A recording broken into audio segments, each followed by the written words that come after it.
नमस्कार दोस्तों, राम राम। ये इम्पोर्टेंट है सभी के लिए, बता देता हूँ इसमें क्या पढ़ेंगे। ठीक है, जैसे कि ये सभी के लिए काम का है। ये बुक किसकी है? ये बुक जो हमारा राजस्थान है ना, हमारा राजस्थान कक्षा 7 की है ये। ठीक है, अब 7 की है तो अब इसको हल्के में लेने की कोशिश मत करना कि भाई चल क्या ही मतलब है, कक्षा 7 की है। यहाँ से बार बार में क्वेश्चन आ चुके हैं।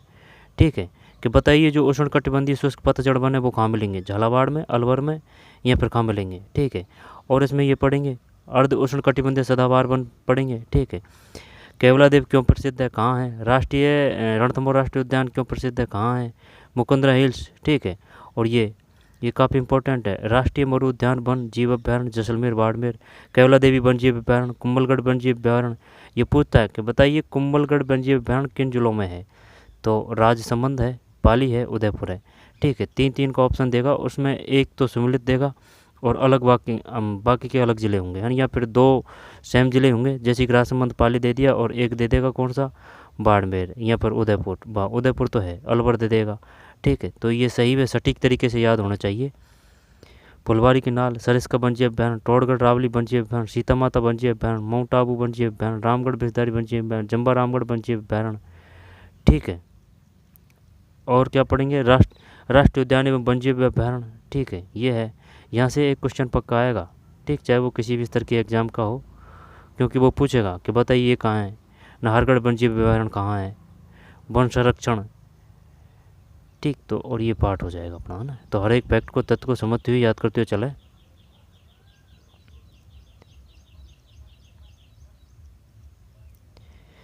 तो चलिए शुरू करते हैं। अध्याय 1 है ये, वन। क्या पढ़ रहे हैं? वन, वन्यजीव एवं संरक्षण। वन, वन्यजीव एवं संरक्षण। ठीक से जुगाड़ से जैसी भी हो इनको याद करने की कोशिश करेंगे। कक्षा में आज एक नए विद्यार्थी का आगमन हुआ। सभी विद्यार्थी उसके बारे में जानने के लिए उत्सुक थे। शिक्षक ने कक्षा में आकर नए विद्यार्थी से उसका नाम पूछा तथा सत्र के मध्य में प्रवेश का कारण पूछा। विद्यार्थी ने बताया, मेरा नाम ईशान है, मेरे पिता वन विभाग में कार्यरत है। ठीक भाई, वन विभाग में कार्यरत है। उनका हाल ही में भरतपुर से स्थानांतरण इस शहर में हुआ है। वे केवलादेव घना राष्ट्रीय पक्षी उद्यान में कार्यरत है। तो केवलादेव दे दे वो, है ना, या फिर वो केवलादेव ना दे के घना भी दे सकता है कि घना कहाँ है। बंदवारेठा कहाँ है? भरतपुर में है, बंदवारेठा। गंगा मंदिर कहाँ है? भरतपुर में है। भोजी लंबरदार भरतपुर में है। ठीक, भरतपुर प्रजामंडल की स्थापना कब हुई थी? है ध्यान में केवलादेव घना राष्ट्रीय पक्षी उद्यान में कार्यरत थे। शिक्षक ने कक्षा में बताया कि इस पक्षी उद्यान में साइबेरियन क्रेस, सारस, बुगला, बया, कोयल, बटेर जैसे अनेक पक्षी पाए जाते हैं। वन जीवों में पक्षियों के अलावा आवास हेतु वन महत्वपूर्ण होते हैं। जब इसमें काम का क्या है, ये है केवलादेव घना राष्ट्रीय उद्यान कहाँ है? भरतपुर में है। और ये किस लिए प्रसिद्ध है? साइबेरियन क्रैन सारस। ठीक है, याद है होने को, था ना, साइबेरियन क्रैन सारस। और गंगा मंदिर हो गया, भोजी लंबरदार हो गया, और लोहागढ़ वो भी भरतपुर में ही है। ठीक, जाट वंश की जो स्थापना की थी ना, जाट की, वो भरत ने की थी। और प्रारंभ की बात आएगी तो वो आ जाएगा चूड़ामण। वनों का महत्व। वन प्रकृति के द्वारा प्रदत्त अमूल्य उपहार है। पेड़ पौधे हमें शुद्ध हवा देने के साथ वर्षा में भी सहयोग करते हैं। पेड़ पौधे वन्य जीवों को आश्रय प्रदान करते हैं। वन प्राकृतिक सुंदरता के साथ ही जलवायु को सम बनाते हैं। वन आजीविका के साधन भी होते हैं। आपके घर एवं आसपास कोई छोटे बड़े पौधे हो तो उन्हें समय समय पर पानी पिलाएं। ठीक, ये है साइबेरियन सारस। ये अपना राष्ट्रीय वो है, राष्ट्रीय पक्षी तो, अपना राष्ट्रीय पक्षी तो गोडावण है, गोडावण। ठीक है, और राष्ट्रीय पशु की बात है ना, तो वो राज्य पशु वो कैमल है, कैमल यानी ऊंट है। और बाघ क्या है? तो बाघ। ठीक, शानदार दे रखा है इसमें, चिंकारा हिरण। इसके बाद में ये कैमल है, और ये फ्लेमिंगो। ये अलग प्रजाति है, शायद कबूतरों की है ये, है ना। हरे कबूतर अलवर में है। ठीक है, ये है। चलते हैं वनों के प्रकार। अब है ना, यहाँ से काफ़ी बार क्वेश्चन आ चुके हैं कि ये बताइए आरक्षित वन क्या है, सुरक्षित वन क्या है, या फिर जो सबसे बड़ा जो क्षेत्रफल है वो किन वनों का है। ठीक है, तो चलिए वनों के प्रकार। जैसे कि यहाँ थे अपन वनों का महत्व। वन आजीविका के साधन भी होते हैं। वनों का आर्थिक महत्व उनसे प्राप्त होने वाले उत्पादन से होता है। राजस्थान के वनों से इमारती लकड़ी, ईंधन की लकड़ी, है ना, जल्दीबाजी नहीं, हर एक फैक्ट को तथ्य को समझते हुए याद करते चलेंगे। ठीक है, अब है ना वो ज़्यादा के चक्कर में ना, क्योंकि ये जो छठी से लेकर 10वीं तक की किताब है ना, ये होनी चाहिए, क्योंकि वो सीधा सीधा यहाँ से पूछ लेता है। अब इसमें ओल्ड क्वेश्चन पेपर तो कर रखे हैं और कर देंगे, लेकिन है ना ये जो मेन चीज़ है वो तो पता ही होना चाहिए। कभी कभी वो इस प्रकार का ऑप्शन दे देता है जो ये नहीं पढ़े होने पर, ये पढ़ने को तो पहले पढ़ चुके हैं इन किताबों को, लेकिन रिवीजन ज़रूरी है। ठीक है, और यहाँ से क्वेश्चन आते हैं और आएगा, चाहे चतुश्रेणी हो या फिर कोई और हो, क्योंकि ज़्यादा के चक्कर में आप वो छोड़ देते हैं। वनों का आर्थिक महत्व उनसे प्राप्त होने वाले उत्पादन से होता है। राजस्थान के वनों से इमारती लकड़ी, ईंधन की लकड़ी, तेंदुपत्ता, बीड़ी किससे बनाई जाती है, बीड़ी, बीड़ी, बीड़ी, बीड़ी, बीड़ी, बीड़ी कौन सा आएगा शुद्ध रूप में, बीड़ी, बीड़ी, बीड़ी, बताइए शुद्ध रूप कौन सा आएगा, बीड़ी आएगा या फिर बीड़ी आएगा, बीड़ी, बीड़ी, पता नहीं है भाई कौन सा है ना। बीड़ी बनाई जाती है ये तेंदू का पत्ता है ना, तेंदू का पत्ता, उससे बीड़ी। और जो महुआ है ना, महुआ, उससे शराब बनाई जाती है। तेंदू के पत्ते से बीड़ी बनाई जाती है। खैर किससे प्राप्त किया जाता है, खैर, खैर, कत्ता है ना, कत्ता खैर के पौधे से प्राप्त किया जाता है, कत्ता। गोंद बबूल से। तेंदुपत्ता, बांस, गोंद, खस, खस ये सुगंधित फसल है, वो घास है, ये घास। अब ये क्या करती है, ये जैसे कि जो झोंपड़ी वगैरह होती है ना, उनको ठंडा करने के लिए काम में लेते हैं, खस, खस। ठीक है, ठंडा करने के लिए घास, घास है ये, खस। और कई प्रकार की औषधियाँ प्राप्त होती है। तो बांस, गोंद, ठीक, गोंद बबूल से मिलेगा, बांस तो बांस ही है, बांसवाड़ा का नाम बांस पे ही पड़ा था। तेंदुपत्ता बीड़ी है, लकड़ी, ईंधन, इमारती लकड़ी, खस, खस ये सुगंधित वो है, खस, या फिर जो कमरा है ना उसको ठंडा रखने के लिए है ना, खस। वनों के प्रकार। राजस्थान राज्य के कुल क्षेत्रफल का लगभग 10वां भाग वन क्षेत्र है। राज्य में सर्वाधिक वन क्षेत्र उदयपुर तथा सबसे कम वन क्षेत्र चूरू जिले में पाया जाता है। ये बार बार में पूछ चुका है, तो सर्वाधिक उदयपुर करेंगे और सबसे कम वन क्षेत्र चूरू, उदयपुर, चूरू, उदयपुर, चूरू। ठीक है ना, अभी वही बरकरार है, कोई दिक्कत नहीं। सबसे ज़्यादा किसमें है, उदयपुर में। लेकिन है ना एक और क्वेश्चन दिया था उसने कि ये बताइए जो है ना सबसे बड़ा अभ्यारण्य कौन सा है। अभ्यारण्य का जो क्षेत्र है वो किसका बड़ा है, कैला देवी का बड़ा है।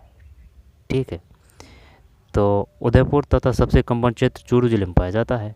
वनों को 3 भागों में विभाजित किया जाता है। एक तो आरक्षित है, ठीक है, आरक्षित यानी कि रिजर्वेशन, सुरक्षित, आरक्षित, सुरक्षित, और एक और है ना आरक्षित, और ये अवर्गीकृत वन। यहाँ से बार बार क्वेश्चन आ चुके हैं। आरक्षित वन किसे कहते हैं, ये वन सरकारी नियंत्रण में आते हैं, वैसे नाम से ही पता चल रहा है। ठीक है, जैसे कि केवलादेव पक्षी अभ्यारण्य है, सरिस्का अभ्यारण्य है, सीता माता अभ्यारण्य है। पर्यावरण की दृष्टि से महत्वपूर्ण होने के कारण इस क्षेत्र में पशु चराने व लकड़ी काटने पर प्रतिबंध होता है। पशु चराने व लकड़ी काटने पर प्रतिबंध होता है। ये कुल वन क्षेत्र के 1/3 से अधिक है, 1/3 आरक्षित वन। तो ये बताइए सबसे ज़्यादा कौन सा है भाई, सबसे ज़्यादा तो उदयपुर में है, सबसे कम चूरू में है, लेकिन सबसे ज़्यादा वन कौन सा है, आरक्षित वन है, सुरक्षित वन है, या फिर अवर्गीकृत वन आ जाएगा ना। ये सरकारी नियंत्रण में आते हैं। वो पूछेगा बताइए कौन से वन सरकारी नियंत्रण में आते हैं, यहाँ पर बताइए वे कौन से वन हैं जिनमें लकड़ी काटने या फिर पशु चराने पर प्रतिबंध होता है। ठीक है, यहाँ बताइए आरक्षित वन किसे कहते हैं, सुरक्षित वन। यह वन भी सरकारी नियंत्रण में आते हैं, सरकारी। कुछ नियमों के साथ इस क्षेत्र में लकड़ी काटने में पशुओं को चराने की अनुमति दी जाती है। कुछ नियमों के साथ इस क्षेत्र में लकड़ी काटने में पशुओं को चराने की अनुमति दी जाती है। ठीक है, जैसे कि इसमें टाइम होता है कि भाई आप 10 से 5 ताकि इसमें जैसे कि आपकी भैंस वगैरह है, गाय वगैरह है, उनको चरा सकते हैं। जैसे भी चराएंगे तो ऐसे नहीं है कि भाई पूरा ही एरिया में चराएंगे, नहीं, उसमें भी जैसे कि ये काफ़ी बड़ा एरिया है सुरक्षित वन का, तो कि भाई इधर इधर चराएंगे आप, ठीक है, 10 से 5 इधर से जो बाउंड्री है वहाँ से आगे नहीं जाएंगे, ठीक, इस प्रकार का क्राइटेरिया होता है। ये वन भी सरकारी नियंत्रण में आते हैं। कुछ नियमों के साथ इस क्षेत्र में लकड़ी काटने, पशुओं को चराने की अनुमति दी जाती है। इस प्रकार के वन कुल वन क्षेत्र के आधे से अधिक क्षेत्र पर फैले हैं। सुरक्षित वन, ये वन भी सरकारी नियंत्रण में आते हैं। सुरक्षित वन, ठीक है, सरकारी नियंत्रण में आते हैं। कुछ नियमों के साथ इन क्षेत्र में लकड़ी काटने व पशुओं को चराने की अनुमति दी जाती है। कुछ नियमों के साथ इस क्षेत्र में ना, कुछ नियमों के साथ यानी कि कुछ ढील दी जाती है। सुरक्षित, इस प्रकार के वन कुल वन क्षेत्र के आधे से अधिक क्षेत्र पर फैले हैं। इस प्रकार के वन कुल वन क्षेत्र के, जैसे कि ये कुल वन क्षेत्र है तो आधे से अधिक, तो इसका मतलब यही हो गया सबसे ज़्यादा सुरक्षित वन, भाई आधे से अधिक हो गया ना। इस प्रकार के वन कुल वन क्षेत्र के आधे से अधिक क्षेत्र पर फैले हैं। जैसे कि ये कुल वन क्षेत्र है तो आधे से अधिक, ठीक, जैसे कि 60%, तो यही है सबसे ज़्यादा सुरक्षित वन। इस श्रेणी में अवर्गीकृत वन, इस श्रेणी के वन में पशु चराने पर, लकड़ी काटने पर किसी तरह का सरकारी प्रतिबंध नहीं होता है। तो सबसे ज़्यादा कौन सा है, तो सबसे ज़्यादा ये है सुरक्षित वन। सुरक्षित वन है सुरक्षित वन, ठीक है। फिर भौगोलिक दृष्टि से वनों का वर्गीकरण, ठीक है, आगे चलते हैं। ईंधन की लकड़ी, तेंदुपत्ता, बांस, गोंद, खस और कई प्रकार की औषधि प्राप्त होती है। वनों के प्रकार, ठीक है, ये देख चुके हैं। आरक्षित वन, यह वन सरकारी नियंत्रण में आते हैं। पर्यावरण की दृष्टि से महत्वपूर्ण होने के कारण इस क्षेत्र में पशु चराने व लकड़ी काटने पर प्रतिबंध होता है। ये वन क्षेत्र के 1/3 से अधिक हैं। 1/3 से अधिक हैं, 1/3 से अधिक हैं, ठीक है। यह वन भी सरकारी नियंत्रण में आते हैं। कुछ नियमों के साथ इस क्षेत्र पर लकड़ी काटने में पशुओं को चराने की अनुमति दी जाती है। इस प्रकार के वन कुल वन क्षेत्र के आधे से है, तो सबसे ज़्यादा यही है सुरक्षित। वो पूछता है बार बार में कि भाई सुरक्षित है ना, वो सबसे ज़्यादा है आरक्षित वन।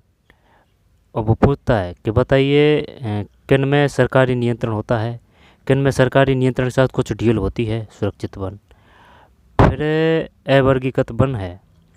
इस श्रेणी के वन में पशु चराने पर, लकड़ी काटने पर किसी तरह का सरकारी प्रतिबंध नहीं होता। भौगोलिक दृष्टि से वनों का वर्गीकरण देखते हैं, क्योंकि वो पूछेगा। अरावली पर्वतमाला राजस्थान को 2 भागों में विभक्त करती है। धरातलीय स्वरूप, जलवायु, वर्षा की मात्रा एवं मिट्टियों की भिन्नता वनस्पति को प्रभावित करने वाले प्रमुख कारक है। धरातलीय स्वरूप, जलवायु, वर्षा की मात्रा एवं मिट्टियों की भिन्नता वनस्पति को प्रभावित करने वाले प्रमुख कारक हैं। राजस्थान भौगोलिक दृष्टि से 3 प्रकार के प्रमुख वन पाए जाते हैं। उष्णकटिबंधीय कटीले वन, राज्य भर खेजड़ी है। खेजड़ी में ना ई की मात्रा है, तो ये अपन ने ऐसे कर रखा है, इसमें जो प्रिंसेप सिरेरिया ई की इस प्रकार की ज़्यादा मात्रा लगेगी। तो भाई खेजड़ी का वैज्ञानिक नाम क्या है, प्रिंसेप सिरेरिया। और रोहिड़ा जो पुष्प है, अपना राज्य पुष्प है, इसका वैज्ञानिक नाम क्या है, टिकोमेला अंडुलेटा। प्यारा नाम है ना। उष्णकटिबंधीय कटीले वन, ये वन राजस्थान के शुष्क एवं अर्धशुष्क भागों में पाए जाते हैं। यह है बीकानेर। उष्ण है यानी कि गर्म है। कटिबंध कटीले, अब कटीले ने तो एकदम ये पेवर मरुस्थल है, ठीक है। ये बीकानेर है।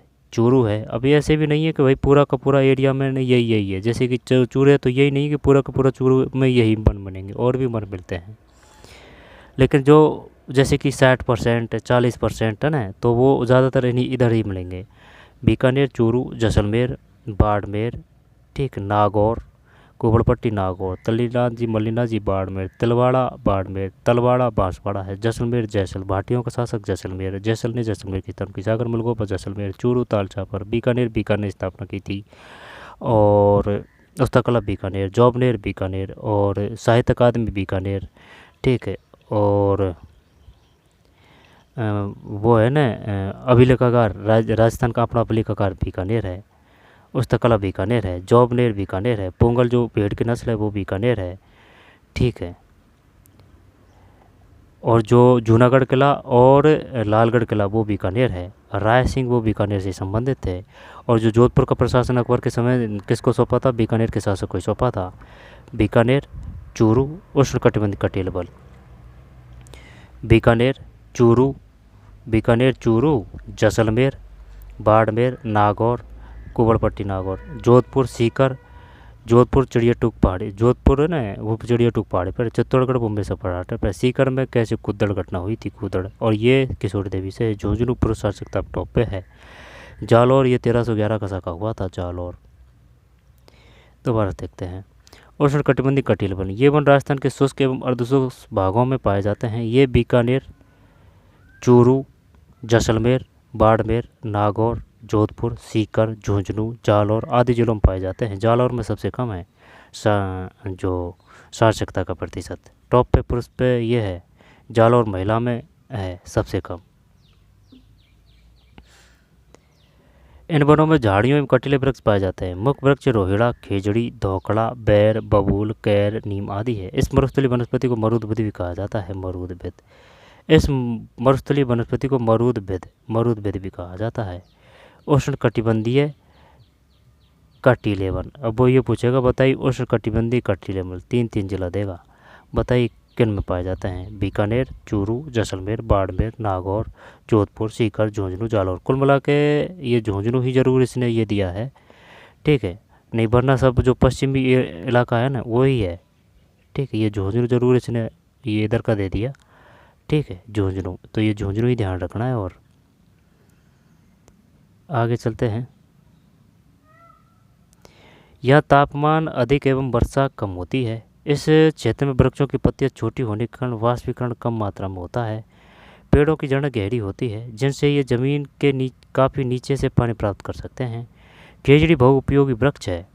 खेजड़ी को राजस्थान के कल्पवृक्ष भी कहा जाता है। यह राज्य वृक्ष भी है। रोहिड़ा राजस्थान का राज्य पुष्प है। सेवण घास अत्यंत पौष्टिक घास है जो जैसलमेर में पाई जाती है। तो देख से सेवण कर देंगे, ठीक है। 1 मिनट,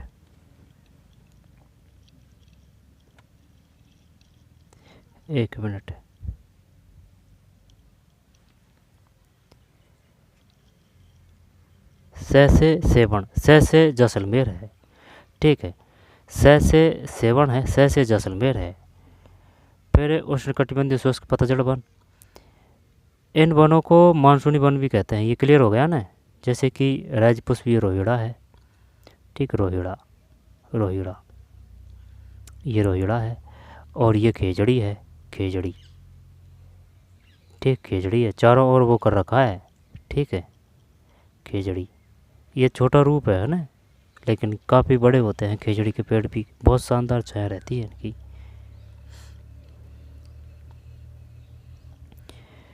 फिर उष्णकटिबंधीय शुष्क पतझड़ वन, इन वनों को मानसूनी वन भी कहते हैं। ऐसे वन मुख्यतः बांसवाड़ा, डूंगरपुर, उदयपुर, चित्तौड़गढ़, कोटा, बारा, झालावाड़, अलवर, अजमेर, जयपुर, सवाई माधोपुर, करौली, बूंदी, टोंक द्वारा देते हैं।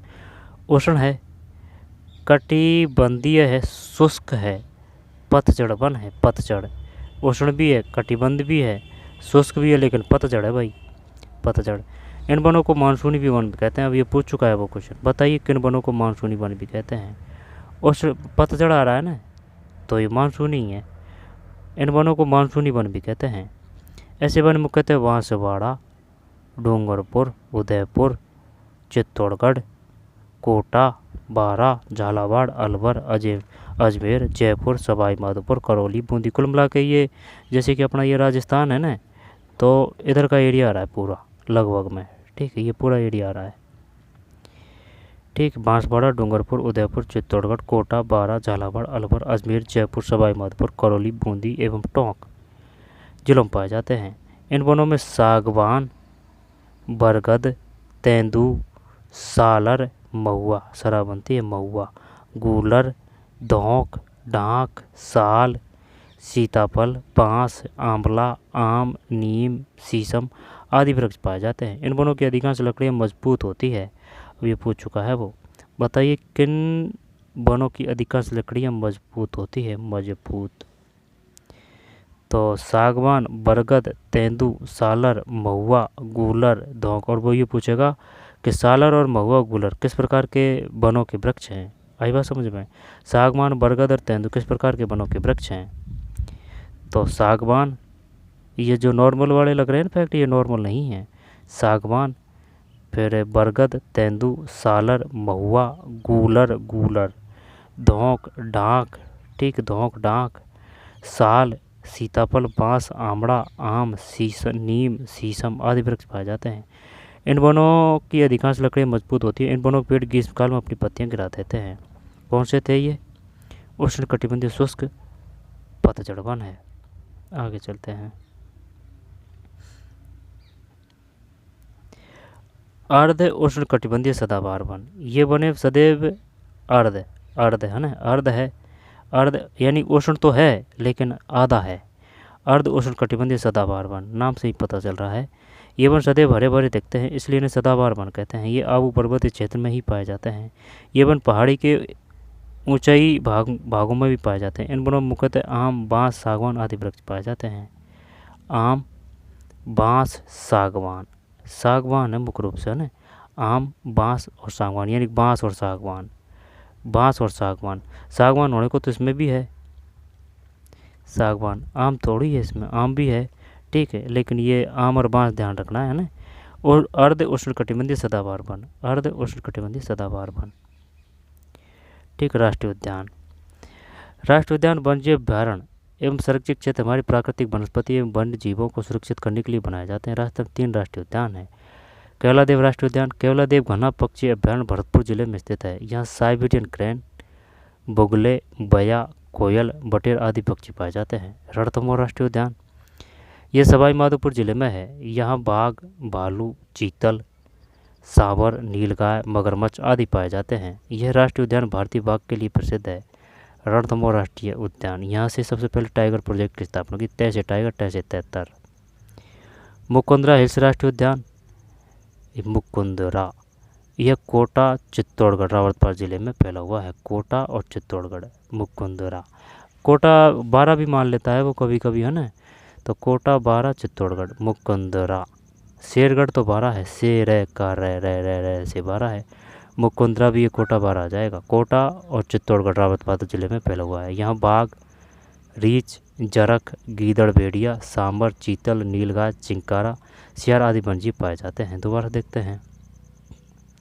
मुकुंदरा हिल्स राष्ट्रीय उद्यान, यह कोटा, चित्तौड़गढ़, रावतबाटा जिले में फैला हुआ है। यहाँ बाघ, रीछ, जरख, गीदड़, भेड़िया, सांबर, चीतल, नीलगाय, चिंकारा, सियार आदि वन्यजीव पाए जाते हैं। वन्यजीव अभ्यारण्य का अर्थ अभय अरण्य, यानी कि भय मुक्त वन, अर्थात ऐसा वन जहाँ वन्यजीव सुरक्षित है। अभय अरण्य, भय मुक्त वन। ये अलग वीडियो में पढ़ चुके हैं, ठीक। आप उस वीडियो को देख सकते हैं, ठीक। इनको पूरे को अच्छी तरीके से देख चुके हैं और पढ़ना चाहो तो इनको रोक के पढ़ सकते हैं। इनको घोट लेना भाई, एकदम अच्छी तरीके से रट्टा मार लेना, ठीक है। 10 का 20, 2010 में और 20 में, 1952 है, संशोधित 88, 10% है। 10 नहीं तो 9.5 भी चल जाएगा। काजरी आपरी जोधपुर है, ठीक। वाष्पीकरण, तापमान अधिक होने पर जल का भाप बनकर उड़ जाना। अभ्यारण्य, पशु पक्षी बिहार हेतु सुरक्षित वन। सदाबहार वन, सदा हरा भरा रहने वाला वन। राजस्थान का राज्य वृक्ष क्या है? राज्य पक्षी क्या है? घोड़ा वन। और सदाबहार वन कहाँ पाए जाते हैं? तो माउंट आबू सदाबहार वन, ठीक है। सरिस्का वेटलैंड काफ़ी इम्पोर्टेंट है, है ना। वन विहार, रामसागर, केसरबाग, ठीक है। वन विहार, रामसागर, केसरबाग का 4 बार क्वेश्चन आ चुके हैं। ये विभिन्न करके शेरगढ़ का रह 12 है ना, वो उसमें देख सकते हैं आप। वीडियो पूरा बना चुके हैं इसको, है ना। चंबा, रामगढ़, बंदवारेटा, नाहरगढ़, तालचपर, मरू राष्ट्रीय उद्यान, माउंट आबू, सज्जनगढ़ में चक्कर पड़ेगा एक तो, सज्जनगढ़, जयसंबंध।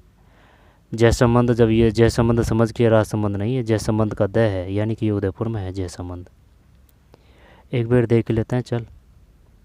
राष्ट्रीय चंबल घड़ियाल, कोटा, सवाई माधोपुर, करौली, धौलपुर, जंबा रामगढ़, जयपुर, ठीक है। जंबा रामगढ़ वन्यजीव अभ्यारण्य, जयपुर, जैसे जयपुर। रामगढ़ बिस्से बूंदी, बिस्तारी सांप। माउंट आबू सिरोही, रीछ, जंगली मुर्गा ध्यान रखना है, जंगली मुर्गा। सीता माता, सीता का ता और ता। प्रतापगढ़, चित्तौड़गढ़, उदयपुर है, ठीक है। टोडगढ़ रावली वन्यजीव राज संबंध है। टोडगढ़ यानी कि इसमें अजमेर आएगा, राजसमंद पाली, और इसमें ये उदयपुर आएगा। राजसमंद पाली इसमें है, राजसमंद पाली इसमें है।